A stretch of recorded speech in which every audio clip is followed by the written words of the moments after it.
एक महात्मा दिन में नहर में दिगंबर रहते थे, नहर में घुसकर इतना गंगा नहर में और भजन करते थे। धीरे धीरे लोग दंडवत प्रणाम वैसे रात्रि में बाहर निकलते थे, जंगल था, नहर थी, अगर कोई दे दिया तो भोजन पाया, और दिन में गंगा की जो नहर थी उसमें रहते थे। अब लोगों का धीरे धीरे प्रभाव यश बढ़ना शुरू हुआ, तो आसपास के गांव के लोग आने लगे टिफिन ले लेकर। तो एक टिफिन लेते और फिर क्रम बन गया कि तुम्हारा अमुक दिन, तुम्हारा अमुक दिन। कहां भागवतिक आकाश वृत्ति में और कहां टिफिन वृत्ति में। साधु को देखते रहना चाहिए कि मेरी निष्ठा गिर रही है कि उठ रही है। अब टिफिन महीना 2 महीना 4 महीना, तो जो टिफिन में अच्छा तो प्रियता बढ़ने लगती है ना, क्योंकि बोध नहीं हुआ तो इंद्रियां घसीट लेंगी। तो अब जो मान लो अच्छे खाते पीते लोग तो खीर पुआ ये वो गुलगुला सब। अब स्वामी जी जवान थे तो अब उनसे कहा, स्वामी जी घर की माताएं बहनें भी दर्शन करना चाहती हैं, अगर एक गमछा लगा लो।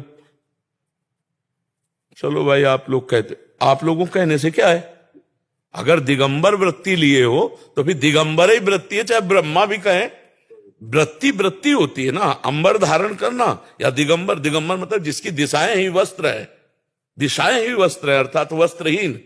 अब वो अंगोछा धारण करके बाहर आने लगे और उपदेश शुरू हुए।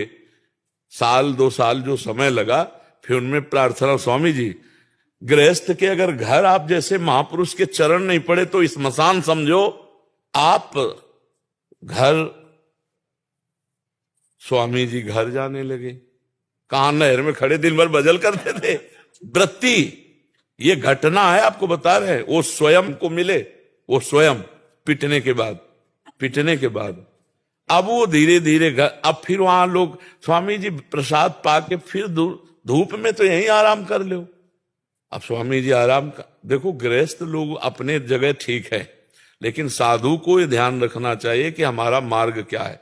अगर उनकी सैयाओं पर शयन करोगे तो उनमें परमाणु है गृहस्थी के, और फिर अगर ठिकाने पे नहीं लगे हो तो भ्रष्ट हो जाओगे, पक्का भ्रष्ट हो जाओगे। गृहस्थों के घर में प्रसाद पाले बहुत गांव बाहर मंदिर देवालय बने, वहां या उस गृहस्थ का कोई जहां जानवर बंधते हो ऐसी जगह रहे। गृहस्थों की सैया में ऐसे विरक्त के लिए निषेध किया गया है। कभी ऐसा संयोग पड़े तो अपना वस्त्र बिछा के ले, उनके वस्त्र हटा के, और एक तो भगवान से प्रार्थना करे कि विरक्ति में संयोग ऐसा ना पड़े। गृहस्थी से केवल भिक्षा और शिक्षा का संबंध रखे। अब नहार भूल गया ना, वहीं रहने लगे।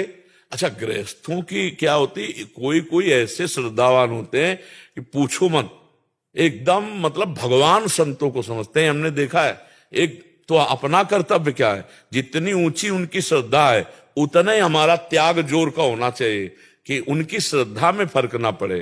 पर अगर हमारी स्थिति नहीं है तो कुसंग से हमारी बुद्धि भ्रष्ट हो जाएगी। को न कुसंगति पाय न साई, रहे न नीच मते चतुराई। अब वहीं रहने लगे 10-10 दिन। अब घर में सुबह दोपहर शाम भोजन, फिर उपदेश और बातचीत, हंसना। तो जो प्रधान उनमें गांव के थे वो बहुत श्रद्धा करते थे। तो गांव में रामलीला थी,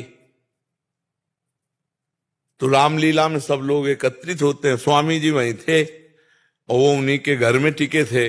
नई बहू थी तो स्वामी जी का हंसी खेल बातचीत से नई बहू का भाव। अब केवल बहू और स्वामी जी दरवाजे पर तखत, और जब स्वामी जी ने देखा तो उनका भाव पहले से जैसा भी हो वो। अब जो घर का मालिक था उसके दिमाग में गलत भावना से नहीं, इस भावना से लगा कि एक बार मुझे राउंड मारा आना चाहिए, क्योंकि पूरा गांव रामलीला में है।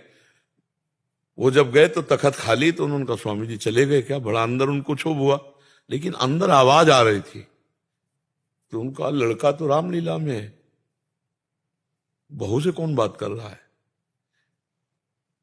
तो दरवाजा खटखटाया पर खुला नहीं। तो माइक से जाके रामलीला में कहते, भैया हमारे घर में बदमाश आ गए। वो प्रवीण बुद्धि के थे, उनका बदमाश आ गए। अब सैकड़ों आदमी टूट पड़ा। अब दरवाजा जब खुलवाया गया तो स्वामी जी और बहू इतने जूता चले होंगे क्या वही जानते होंगे, जितनी श्रद्धा, बहुत बच के रहे नहीं टिफिन के साथ और कुछ भी आएगा।